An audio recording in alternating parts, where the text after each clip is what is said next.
Hello दोस्तों, स्वागत है आप सबका अपने यूट्यूब चैनल ज्ञान सेतु में। तो आज हम लोग पढ़ने वाले हैं बिहार बोर्ड का चैप्टर 1, जिसका नाम है प्रकाश का परावर्तन।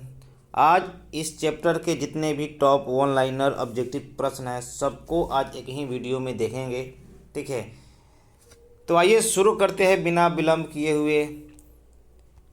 तो पहला क्वेश्चन है, प्रकाश कौन सा तरंग है? तो आप लोग को इसका आंसर पहले से पता होगा जो थ्योरी पढ़ लिए होंगे। तो प्रकाश कौन सा तरंग है? तो प्रकाश एक विद्युत चुंबकीय तरंग बोलिए या अनुप्रस्थ तरंग बोलिए। ठीक है, तो प्रकाश कौन सा तरंग है? प्रकाश अनुप्रस्थ तरंग है या विद्युत चुंबकीय तरंग है। ठीक है, सेकेंड क्वेश्चन है, प्रकाश गमन करती है, मतलब प्रकाश किस रेखा में गमन करती है? तो एक चीज़ याद रखिएगा कि प्रकाश जो होती है हमेशा सीधी रेखा में ही गमन करती है, हमेशा स्ट्रेट लाइन में गमन करती है।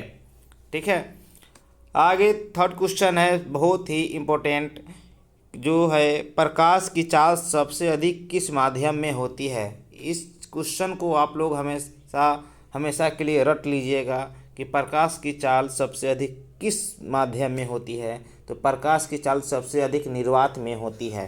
प्रकाश की चाल सबसे अधिक निर्वात में होती है। वो कितनी होती है? 3 × 10⁸ मीटर पर सेकेंड होती है दोस्तों। 3 × 10⁸ मीटर पर सेकेंड होती है। तो नेक्स्ट क्वेश्चन है कि निर्वात में प्रकाश की चाल कितनी होती है? अभी हमने बताया कि निर्वात में प्रकाश की चाल 3 × 10⁸ मीटर पर सेकेंड होती है। 3 × 10⁸ मीटर पर सेकेंड होती है। नेक्स्ट क्वेश्चन है, प्रकाश के परावर्तन के कितने नियम होते हैं? जी हाँ, बहुत ही इंपॉर्टेंट क्वेश्चन है कि प्रकाश के परावर्तन के कितने नियम होते हैं। तो प्रकाश के परावर्तन के 2 नियम होते हैं दोस्तों। प्रकाश के परावर्तन के 2 नियम होते हैं। आप लोगों को कमेंट बॉक्स में बताना है कि प्रकाश के परावर्तन के 2 नियम होते हैं, वे कौन कौन सा नियम होता है। वो दोनों नियम को टाइप करके कमेंट बॉक्स में बताइएगा। चलिए अगला क्वेश्चन है, प्रकाश के परावर्तन के नियम से निर्धारित होता है। जी हाँ, प्रकाश के परावर्तन के नियम से क्या निर्धारित होता है? तो प्रकाश के परावर्तन के नियम से आपतन कोण एवं परावर्तन कोण दोनों बराबर होता है। हमें यही निर्धारित होता है, हमें यही पता चलता है कि आपतन कोण परावर्तन कोण के बराबर होता है। मतलब कोण आई बराबर होता है किसके? कोण आर के बराबर होता है। नेक्स्ट क्वेश्चन है, समतल दर्पण द्वारा बना प्रतिबिंब होता है। समतल दर्पण में कैसा प्रतिबिंब बनता है? समतल दर्पण द्वारा बनाए गए प्रतिबिंब की प्रकृति क्या होती है? तो समतल दर्पण में काल्पनिक प्रतिबिंब बनता है दोस्तों। समतल दर्पण में काल्पनिक प्रतिबिंब बनता है, इसको याद रखिएगा। और ये बताइएगा कि काल्पनिक प्रतिबिंब सीधा होता है या उल्टा होता है? इसका जवाब आप लोग कमेंट बॉक्स में ज़रूर दीजिएगा। आगे है, समतल दर्पण में किसी भी दूरी पर स्थित वस्तु का प्रतिबिंब सीधा प्रतीत होता है, वह दर्पण क्या होगा? बोल रहा है कि दर्पण के सामने किसी भी दूरी पर कोई भी वस्तु रख दिया जाए तो उसका प्रतिबिंब सीधा प्रतीत होता है। तो बताइए वह दर्पण क्या होगा? तो वह दर्पण या तो समतल होगा या तो उत्तल होगा दोस्तों। उत्तल दर्पण होगा या तो समतल दर्पण होगा, जहाँ पर प्रतिबिंब हमेशा सीधा बनता है। एक चीज़ याद रखिएगा, अवतल दर्पण में प्रतिबिंब हमेशा उल्टा बनता है। ठीक है, नेक्स्ट क्वेश्चन है, समतल दर्पण की फोकस दूरी होती है। समतल दर्पण की फोकस दूरी क्या होती है दोस्तों? तो अनंत होती है। समतल दर्पण की फोकस दूरी क्या होती है? अनंत होती है। चलिए नेक्स्ट क्वेश्चन है, अवतल दर्पण के सामने वस्तु को कहाँ रखा जाए ताकि प्रतिबिंब उल्टा, वास्तविक और समान आकार का बनेगा?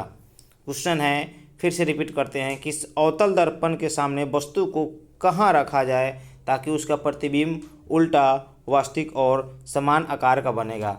तो कहाँ रखा जाए? वक्रता केंद्र पर रखा जाए। ठीक है, वक्रता केंद्र इसका सही जवाब हुआ। नेक्स्ट क्वेश्चन है, अवतल दर्पण द्वारा बना प्रतिबिंब क्या होता है? उत्तल दर्पण के द्वारा बना प्रतिबिंब क्या होता है? तो अभी बताया है कि उत्तल दर्पण हो या समतल दर्पण हो, हमेशा सीधा प्रतिबिंब बनता है, जबकि अवतल दर्पण में हमेशा उल्टा प्रतिबिंब बनता है। तो उत्तल दर्पण में कैसा प्रतिबिंब बनता है? सीधा बनता है और काल्पनिक होता है। ठीक है, दर्पण सूत्र क्या होता है? तो दर्पण सूत्र क्या होता है? 1/v + 1/u = 1/f। ये रहा दर्पण सूत्र। जो कि एग्जाम में बहुत बार पूछा गया है और हमेशा पूछा जाता है कि दर्पण सूत्र क्या होता है।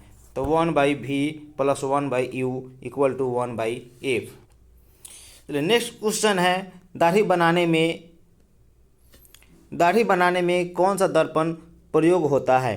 दोस्तों दाढ़ी बनाने में कौन सा दर्पण प्रयोग किया जाता है, तो आप लोगों ने थ्योरी में पढ़ा होगा कि दाढ़ी बनाने में हमेशा अवतल दर्पण का प्रयोग होता है।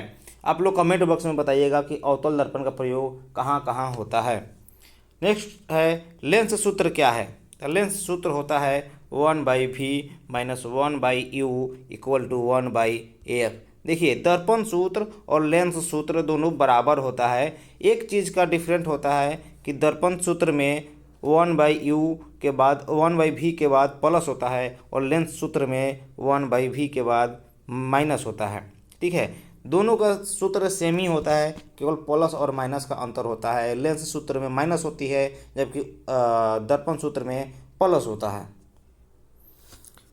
आगे है किसी कार के अग्रदीप में प्रयुक्त दर्पण क्या है। किसी भी कार के अग्रदीप में, जिसे हम लोग हेडलाइट बोलते हैं, उसमें कौन सा दर्पण का प्रयोग किया जाता है। तो कार के हेडलाइट में अवतल दर्पण का प्रयोग किया जाता है।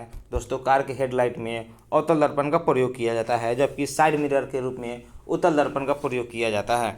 नेक्स्ट क्वेश्चन है किसी दर्पण का उपयोग गाड़ियों में साइड मिरर के रूप में होता है। किस दर्पण का उपयोग गाड़ी में साइड मिरर के रूप में होता है, मतलब पीछे देखने के लिए होता है। तो इसका राइट आंसर होगा उत्तल दर्पण।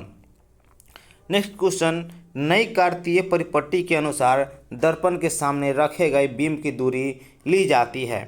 नई कार्तीय परिपट्टी के अनुसार दर्पण के सामने रखे गए प्रतिबिंब की दूरी ली जाती है, तो हमेशा ऋणात्मक ली जाती है। दोस्तों हमेशा ऋणात्मक ली जाती है।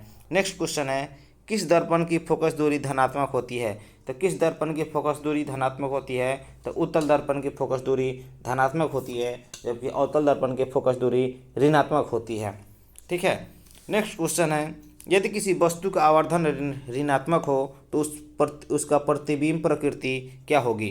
क्वेश्चन एक बार फिर से रिपीट कर रहे हैं, किसी वस्तु का आवर्धन ऋणात्मक है तो उसका प्रतिबिंब की प्रकृति क्या होगी। तो जिस वस्तु का आवर्धन यदि ऋणात्मक है तो उसका प्रकृति वास्तविक और उल्टा होगा, वास्तविक और उल्टा होगा। नेक्स्ट क्वेश्चन है दंत विशेषज्ञ किस दर्पण का उपयोग मरीज के दांतों का बड़ा प्रतिबिंब देखने के लिए करते हैं, या दूसरे भाषा में बोले तो चिकित्सक के रूप में किस दर्पण का प्रयोग किया जाता है। तो हमेशा चिकित्सालय में अवतल दर्पण का प्रयोग किया जाता है, अवतल दर्पण का प्रयोग किया जाता है। नेक्स्ट क्वेश्चन है गोलीय दर्पण परावर्तक पृष्ठ की वृत्ताकार सीमा रेखा का व्यास क्या कहलाता है। तो गोलीय दर्पण का द्वारा कहलाता है। दोस्तों गोलीय दर्पण का द्वारा कहलाता है। नेक्स्ट क्वेश्चन है हजामत के लिए किस दर्पण का उपयोग होता है। हजामत के रूप में जो सैलून होता है उसमें कौन सा दर्पण का प्रयोग किया जाता है। तो सैलून में अवतल दर्पण का प्रयोग किया जाता है। दोस्तों अवतल दर्पण का प्रयोग किया जाता है।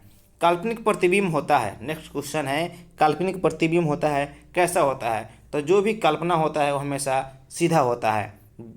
ठीक है, जितने भी काल्पनिक प्रतिबिंब होता है हमेशा सीधा होता है और जितना वास्तविक प्रतिबिंब होता है हमेशा उल्टा होता है। नेक्स्ट क्वेश्चन है गोलीय दर्पण की फोकस दूरी a और वक्रता त्रिज्या r है, तो उसके बीच का संबंध क्या होगा। दोस्तों हम लोग शुरू से पढ़ते आ रहे हैं f = r/2, f = r/2। कहीं कहीं इसको कैलकुलेशन करके दे दिया जाता है। f में जब 2 से मल्टीप्लाई करेंगे तो 2f हो जाएगा = r हो जाएगा।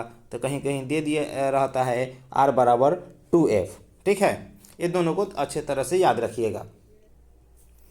अगला क्वेश्चन है किसी बीम का अवतल दर्पण द्वारा बना प्रतिबिंब आभासी सीधा तथा बड़ा पाया गया वस्तु की स्थिति कहाँ होनी चाहिए। बोला है किसी बीम का अवतल दर्पण द्वारा बनाया गया प्रतिबिंब मान लीजिए आभासी सीधा और बड़ा हो तो वस्तु को कहाँ होनी चाहिए। तो वस्तु को दर्पण के ध्रुव तथा मुख्य फोकस के बीच होनी चाहिए, तभी उस वस्तु का प्रतिबिंब आभासी सीधा तथा बड़ा बन पाएगा। नेक्स्ट क्वेश्चन है किस दर्पण से दूर की वस्तु का प्रतिबिंब सदैव सीधा होता है। ठीक है, किस दर्पण से दूर की वस्तु का प्रतिबिंब सदैव सीधा होता है।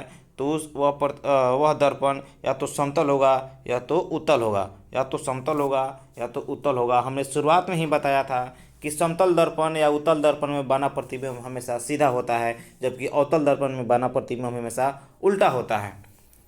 नेक्स्ट क्वेश्चन है, अवतल दर्पण की फोकस दूरी क्या होती है? अवतल दर्पण की फोकस दूरी क्या होती है? तो अवतल दर्पण का फोकस दूरी ऋणात्मक होती है, ठीक है, जबकि उत्तल दर्पण की फोकस दूरी धनात्मक होती है।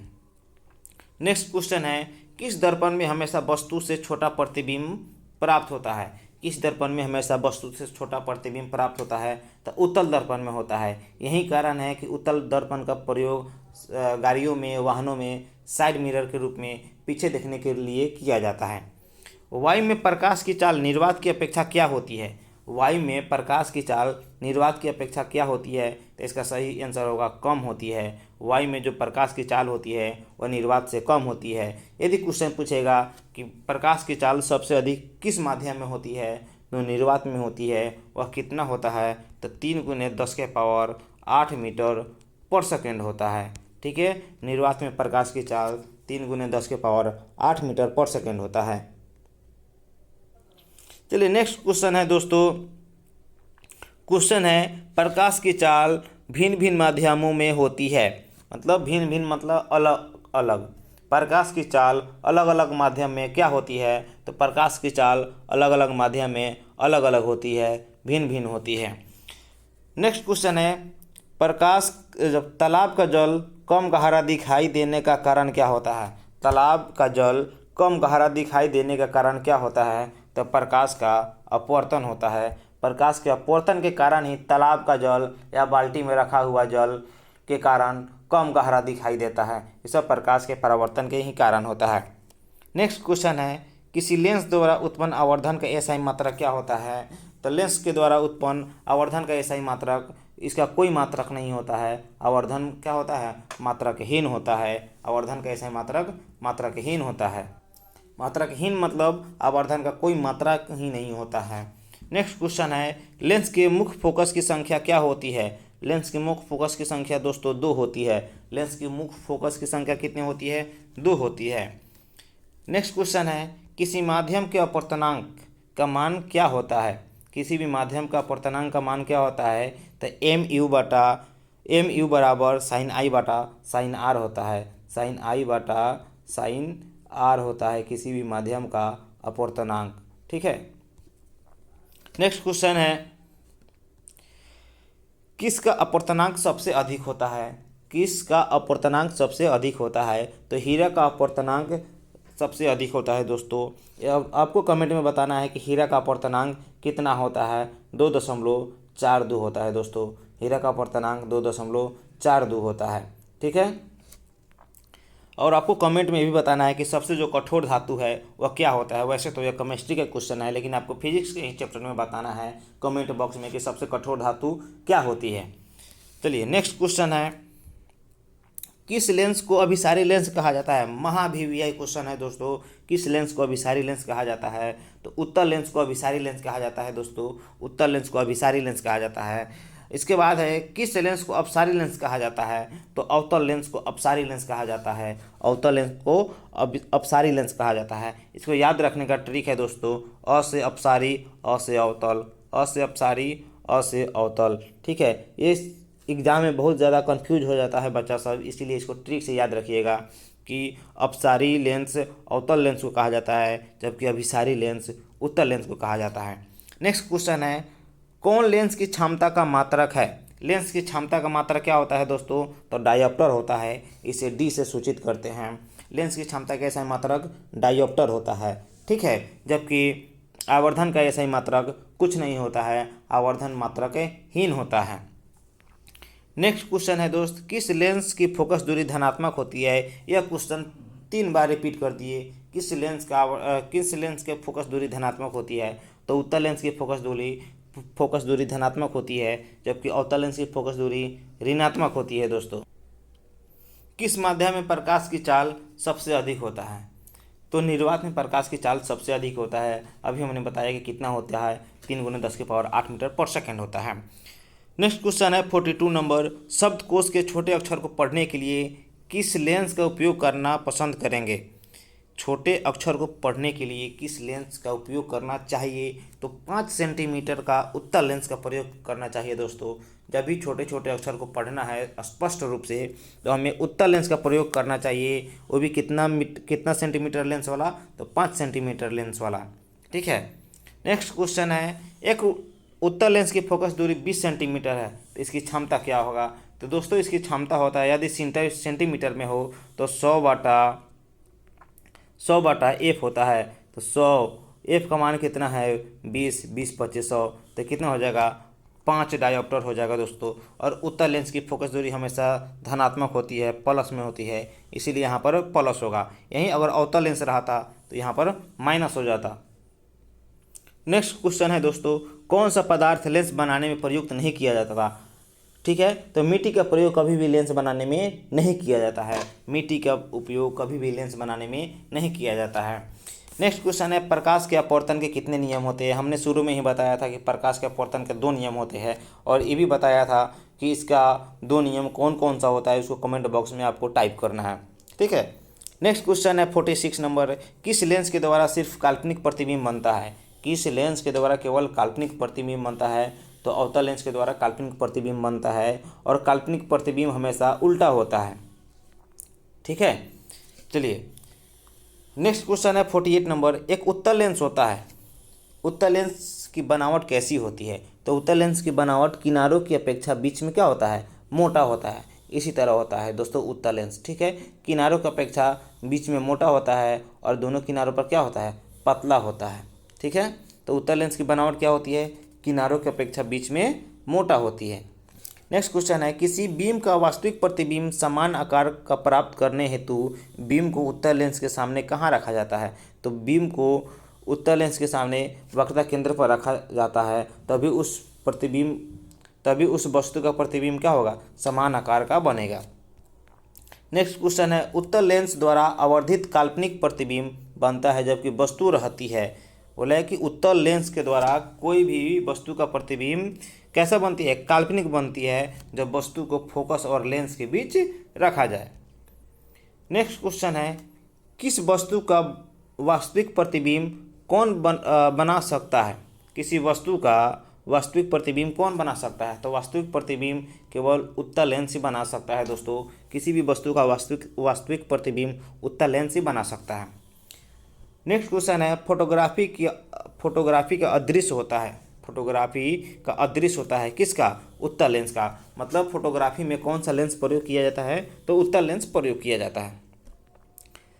नेक्स्ट क्वेश्चन है, प्रकाश का चाल न्यूनतम होता है। बहुत ही महत्वपूर्ण क्वेश्चन है एग्जाम के दृष्टिकोण से कि प्रकाश का चाल न्यूनतम कहाँ होता है? तो प्रकाश का चाल न्यूनतम कांच में होता है। प्रकाश की चाल सबसे कम कहाँ होती है? कांच में होती है, और सबसे अधिक निर्वात में होती है। नेक्स्ट क्वेश्चन है 54 नंबर, अवतल दर्पण के सामने वस्तु को कहाँ रखने पर प्रतिबिंब समान साइज का बनेगा? तो अवतल दर्पण के सामने वस्तु को जब वक्रता केंद्र पर रखेंगे तो प्रतिबिंब समान आकार का बनेगा। ठीक है। नेक्स्ट क्वेश्चन है, स्नेल का नियम क्या होता है? तो स्नेल का नियम होता है साइन आई बटा साइन आर। साइन आई बटा साइन आर को स्नेल का नियम कहते हैं। साइन आई बटा साइन आर को स्नेल का नियम कहते हैं। उत्तल लेंस के सामने वस्तु को कहाँ रखने पर प्रतिबिंब वस्तु के आकार का बनेगा? ये क्वेश्चन बार बार रिपीट कर दिए, इसलिए क्योंकि क्वेश्चन बहुत ही महत्वपूर्ण है। तो उत्तल लेंस के सामने वस्तु को जब वक्रता केंद्र पर रखेंगे तो समान आकार का प्रतिबिंब बनेगा। नेक्स्ट क्वेश्चन है, 25 सेंटीमीटर फोकास्तर वाले अवतल लेंस की क्षमता क्या होती है? अभी हम बोले हैं कि क्षमता निकालना है तो क्या होता है? यदि सेंटीमीटर में रहे तो 100/F होता है, 100/F होता है। ठीक है, अवतल लेंस रहेगा तो माइनस, उत्तल लेंस रहेगा तो प्लस। तो 100, F का मान कितना दिया है? 25 सेंटीमीटर, तो 25 चौका 100। देखिए यहाँ पर अवतल लेंस है तो अवतल लेंस का फोकस दूरी हमेशा ऋणात्मक होती है, तो इसका सही आंसर हो जाएगा -4D। नेक्स्ट क्वेश्चन है दोस्तों, जल का अपवर्तनांक कितना होता है? तो जल का अपवर्तनांक होता है 1.33, जबकि हीरे का अपवर्तनांक होता है 2.42। नेक्स्ट क्वेश्चन है कौन सा लेंस में वास्तविक और आभासी दोनों प्रकार का प्रतिबिंब बनता है? तो इसका राइट आंसर हो जाएगा उत्तल लेंस। उत्तल लेंस में वास्तविक और आभासी दोनों प्रकार का प्रतिबिंब बनता है। नेक्स्ट क्वेश्चन है एक लेंस की क्षमता +5 डायोप्टर है तो किस प्रकार का लेंस है? देखिए जब भी प्लस रहेगा तो एक चीज़ तो कन्फर्म है कि वह हमेशा जब भी होगा वह उत्तल दर्पण ही होगा, जब भी होगा वह उत्तल दर्पण होगा। यदि इसकी क्षमता निकालना है तो 100 में डायोप्टर से भागा कर दीजिए, कितना हो जाएगा? 20 हो जाएगा। ठीक है। नेक्स्ट क्वेश्चन है दोस्तों 1 मीटर फोकांतर वाले किसी अवतल लेंस की क्षमता क्या होगी? 1 मीटर फोकांतर वाले अवतल लेंस की क्षमता क्या होगी? देखिए हमने क्या बताया, जब सेंटीमीटर रहेगा तो 100 में भागा करना है और जब मीटर में रहेगा तो 1 में भागा करना है। तो 1 में 1 डायोप्टर से भागा कर दीजिए, 1 हो जाएगा। यहाँ पर अवतल लेंस है तो माइनस हो जाएगा, इसीलिए इसका सही आंसर हो जाएगा -1 डायोप्टर दोस्तों। ठीक है। नेक्स्ट क्वेश्चन है दोस्तों एक प्रयोग में अवतल दर्पण द्वारा किसी बीम का प्रतिबिंब एक पर्दे पर प्राप्त किया जाता है। दर्पण की फोकस दूरी को निर्धारित करने के लिए प्रयोगकर्ता को मापने की ज़रूरत है क्या? तो इसका सही आंसर होगा अवतल दर्पण तथा पर्दे के बीच की दूरी, दर्पण तथा बीम के बीच की दूरी। ठीक है। ऐसे पदार्थ जिनसे होकर प्रकाश आसानी से पार कर जाता है तो दोस्तों उसे पारदर्शी पदार्थ कहते हैं, उसे पारदर्शी पदार्थ कहते हैं। मान लीजिए कि यह कोई पदार्थ है, इधर से प्रकाश आया, इसको आसानी से पार कर गया, इसको आसानी से पार कर गया, तो इसे कहते हैं पारदर्शी कहते हैं दोस्तों। यदि इसे पार नहीं करेगा तो इसे कहेंगे अपारदर्शी कहेंगे दोस्तों। इसको थोड़ा पार करेगा, थोड़ा नहीं पार करेगा तो इसको कहेंगे पारभासी दोस्तों, पारभासी पदार्थ कहेंगे। चलिए नेक्स्ट क्वेश्चन है दोस्तों किस दर्पण द्वारा किसी वस्तु का वास्तविक प्रतिबिंब मिल सकता है?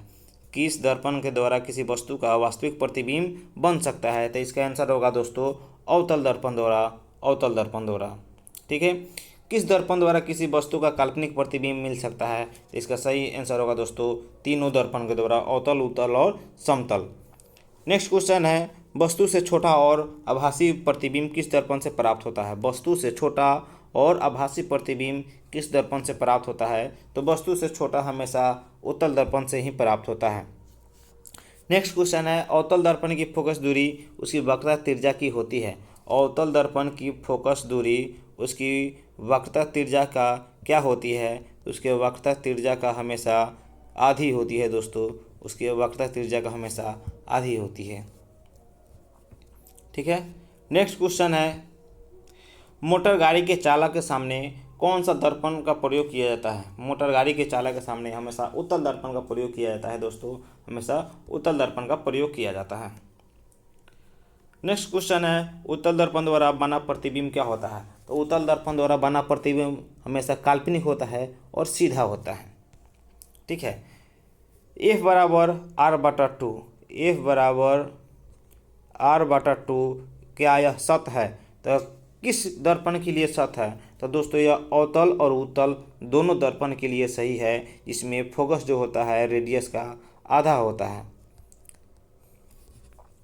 चलिए नेक्स्ट क्वेश्चन है जब प्रकाश की एक किरण एक माध्यम से दूसरे माध्यम में जाती है तो अपने पूर्व पथ से विचलित हो जाती है, इसे कहते हैं प्रकाश का अपवर्तन। जब प्रकाश की किरण एक माध्यम से दूसरे माध्यम में जाती है तो अपने पथ से विचलित हो जाती है, इसी को प्रकाश का अपवर्तन कहते हैं, इसको प्रकाश का अपवर्तन कहते हैं। नेक्स्ट क्वेश्चन है जब प्रकाश की किरण एक विरल माध्यम से सघन माध्यम में जाती है तो वह अभिलंब की ओर मुड़ जाती है। जब प्रकाश की किरण एक विरल माध्यम से जब भी सघन माध्यम में जाएगा तो वह दोस्तों हमेशा अभिलंब की ओर मुड़ जाएगा। नेक्स्ट क्वेश्चन है जब प्रकाश की किरण दो माध्यमों की अलग अलग करने वाली सतह पर लंबवत पड़ती है तो क्या होगा? तो वह बिना मुड़े सीधी रेखा में निकल जाती है दोस्तों। जब प्रकाश की किरण दो माध्यमों को अलग अलग करने वाली सतह पर लंबवत पड़ती है तो बिना मुड़े ही क्या करती है? सीधी रेखा में चली जाती है। नेक्स्ट क्वेश्चन है पानी से भरी बाल्टी की गहराई कम मालूम पड़ने का कारण क्या होता है? कोई भी चीज़ में कम गहराई मालूम पड़ता है, उसका एक ही कारण है दोस्तों कि प्रकाश का अपवर्तन। प्रकाश के अपवर्तन के कारण कोई भी चीज़, भले बाल्टी हो, तालाब हो, या कोई भी ऐसा चीज़ हो जिसकी गहराई हमें कम पता चलता है, कम दिखाई देता है, वो सब एक ही कारण होता है, वो है प्रकाश का अपवर्तन। ठीक है। नेक्स्ट क्वेश्चन है, जब प्रकाश की किरण सघन माध्यम से विरल माध्यम में जाती है तो क्या होती है? जब भी प्रकाश की किरण सघन माध्यम से विरल माध्यम में जाती है तो अभिलंब से दूर भागती है। जब प्रकाश की किरण सघन माध्यम से विरल माध्यम में जाती है तो वह अभिलंब से दूर जाती है दोस्तों, अभिलंब से दूर जाती है। नेक्स्ट क्वेश्चन है, मानव नेत्र के लिए दृष्टि का अस्तित्व कितना होता है? मानव नेत्र के लिए दृष्टि का अस्तित्व, इसका सही आंसर होता है दोस्तों 1/16 सेकेंड होता है, 1/16 सेकेंड होता है। नेक्स्ट क्वेश्चन है, किसी वस्तु का प्रतिबिंब कहाँ बनता है? महाभिवी है दोस्तों, महाभिवी है। किसी भी वस्तु का प्रतिबिंब हमारे आँख के रेटिना पर बनता है, हमारे आँख के रेटिना पर बनता है। क्वेश्चन नंबर 78, नेत्र में प्रवेश करने वाली प्रकाश की किरण को अधिकांश भाग पर अपवर्तन होता है, यह आँख के किस भाग में होता है? तो यह कॉर्निया के बाहरी पृष्ठ पर होता है दोस्तों। नेक्स्ट क्वेश्चन है, पुतली के साइज को कौन सा नियंत्रित करता है? पुतली के साइज को हमेशा परितारिका नियंत्रित करती है दोस्तों, परितारिका। आँख का व्यवहार होता है, क्वेश्चन नंबर 80 है कि आँख का व्यवहार किस प्रकार का होता है? या पूछा जाता है कि आँख में कौन सा लेंस पाया जाता है? तो मानव के आँख में हमेशा उत्तल लेंस पाया जाता है, या मानव का आँख हमेशा उत्तल लेंस की तरह व्यवहार करती है। क्वेश्चन नंबर 81, मानव नेत्र में किस प्रकार का लेंस पाया जाता है? दोस्तों हमने अभी ही बताया कि मानव नेत्र में हमेशा उत्तल लेंस पाया जाता है। क्वेश्चन नंबर 82 है, एक स्वस्थ आँख की दूरबिंदु क्या होती है? एक स्वस्थ आँख की दूरबिंदु अनंत होती है दोस्तों। जब एक स्वस्थ आँख से हम लोग अनंत तक देख सकते हैं। यदि किसी व्यक्ति का स्वस्थ आँख हो, आँख उसका स्वस्थ हो, तो वह अनंत की वस्तुओं को भी देख सकता है। यह क्वेश्चन पूछता है कि एक स्वस्थ आँख की दूरबिंदु क्या होती है, या अधिकतम बिंदु क्या होती है? तो सही आंसर होगा अनंत। क्वेश्चन नंबर 83, समान दृष्टि के वयस्क के लिए सुस्पष्ट दर्शन की अल्पतम दूरी लगभग क्या होती है? तो 25 सेंटीमीटर। कोई भी वस्तु को यदि 25 सेंटीमीटर से कम रखकर दूरी पर रखकर देखेंगे तो हमें स्पष्ट रूप से दिखाई नहीं देगा। उसको किसी भी वस्तु को, चाहे कोई भी अक्षर को पढ़ने के लिए न्यूनतम दूरी कितना होना चाहिए? 25 सेंटीमीटर होना चाहिए। क्वेश्चन नंबर 84 है, नेत्र द्वारा किसी वस्तु का कैसा प्रतिबिंब बनता है? तो नेत्र के द्वारा किसी भी वस्तु का प्रतिबिंब वास्तविक, उल्टा और छोटा बनता है, वास्तविक, उल्टा और छोटा बनता है। निकट दृष्टि दोष को दूर करने के लिए चश्मे में किस लेंस का व्यवहार होता है? निकट दृष्टि दोष को दूर करना है तो हमेशा हमें अवतल लेंस का चश्मा पहनना चाहिए, अवतल लेंस का चश्मा पहनना चाहिए। किस लेंस का उपयोग दीर्घ दृष्टि को संशोधित करने में किया जाता है? मतलब दूर दृष्टि के लिए कौन सा लेंस का प्रयोग किया जाता है? तो उत्तल लेंस का। निकट दृष्टि दोष के लिए अवतल लेंस और दूर दृष्टि दोष के लिए उत्तल लेंस। नेक्स्ट क्वेश्चन है क्वेश्चन नंबर 87, किस दृष्टि दोष को अवतल और उत्तल दोनों लेंसों के बनी द्विफोकसी लेंस द्वारा संशोधित किया जाता है? तो जरा दूरदर्शिता। क्वेश्चन नंबर 88, जो नेत्र निकट स्थित वस्तु को साफ नहीं देख पाता है उस नेत्र में कौन सा दोष होता है? तो उस नेत्र में दूरदृष्टि दोष होता है दोस्तों। ठीक है, दूरदृष्टि दोष में क्या होता है कि निकट की वस्तु ही साफ नहीं दिखाई देती है। जो दोष रहेगा, ठीक है, वही वस्तु उसको स्पष्ट रूप से दिखाई नहीं देगा। जैसे दूरदृष्टि दोष में क्या होता है? निकट की वस्तु साफ नहीं दिखाई देती है, ठीक है, जबकि निकट दृष्टि दोष में दूर की वस्तु साफ नहीं दिखाई देती है। क्वेश्चन नंबर 89, किस रंग का विचलन सबसे कम होता है?